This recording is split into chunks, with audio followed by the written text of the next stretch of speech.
देशेर ম্যালেরিয়া रिपोर्टे उद्वेगजनक जायगाय कलकाता। केंद्रेर बार्षिक ম্যালেরিয়া रिपोर्टे सारा देशेर मध्य षष्ठ स्थाने रयेछे एई शहर।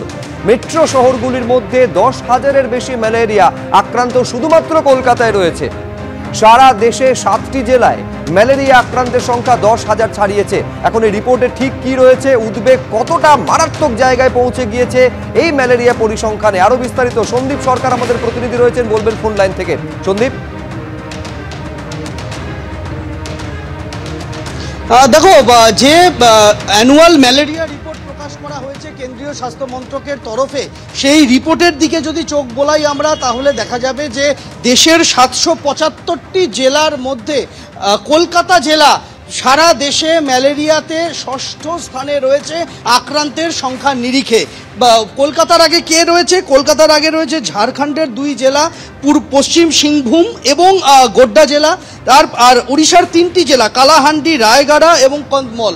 এই 5টি জেলা ছাড়া তারপরেই কিন্তু শহর কলকাতা ম্যালেরিয়া আক্রান্তের নিরিখে 2024 সালের এই ম্যালেরিয়া রিপোর্ট প্রকাশ করেছে কেন্দ্রীয় স্বাস্থ্য মন্ত্রক। তাতে দেখা যাচ্ছে যে 2024 সালে কলকাতা শহরে, শুধুমাত্র কলকাতা জেলায় ম্যালেরিয়া আক্রান্তের সংখ্যা 10,177। শুধুমাত্র 2024 নয়, যে রিপোর্ট প্রকাশিত হয়েছে কেন্দ্রীয় স্বাস্থ্য মন্ত্রকের তরফে, সেই রিপোর্ট অনুযায়ী 2021, 2022, 2023 এই 3 বছরে সারা দেশে ম্যালেরিয়া আক্রান্তের সংখ্যার নিরিখে কলকাতা জেলা দেশের সবকটি জেলার মধ্যে শীর্ষস্থানে রয়েছে। অর্থাৎ 3 বছর লাগাতার ম্যালেরিয়া আক্রান্তের নিরিখে দেশের সব জেলাকে টপকে কলকাতা 1 নম্বরে স্থান পেয়েছিল। রীতিমতো উদ্বেগজনক চিত্র ছিল। সেই জায়গায় দাঁড়িয়ে 2021, 22, 23-এর পর 2024-এর রিপোর্ট প্রকাশিত হয়েছে। সেই 24-এর রিপোর্ট অনুযায়ী কলকাতা জেলা ষষ্ঠ স্থানে রয়েছে দেশের 775টি জেলার মধ্যে। শুভ্রজিৎ, ধন্যবাদ সন্দীপ।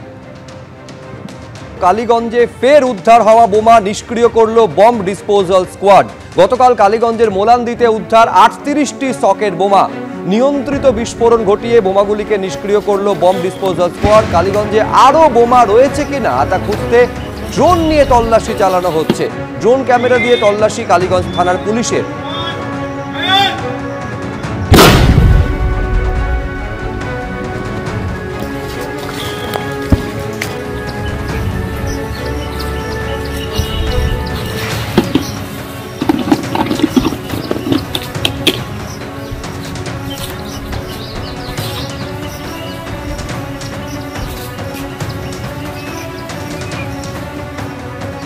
এবার আপনাদের সামনে যে তথ্য রাখবো, গতকাল কালীগঞ্জের মোলান্দি থেকে 38টি সকেট বোমা উদ্ধার করা হয়। এবার সেই বোমাগুলি নিষ্ক্রিয় করলো বম্ব স্কোয়াড। কিছুদিন আগেও যে বিষয় আমরা দেখেছিলাম যে মোলান্দিতে যে ঘটনা ঘটেছিল, একদম সেখান থেকে যে বোমার ঘায়ে একজনের মৃত্যু হয়েছিল, এবার সেখান থেকে 38টি সকেট বোমা নিষ্ক্রিয় করলো সেটা বম্ব স্কোয়াড।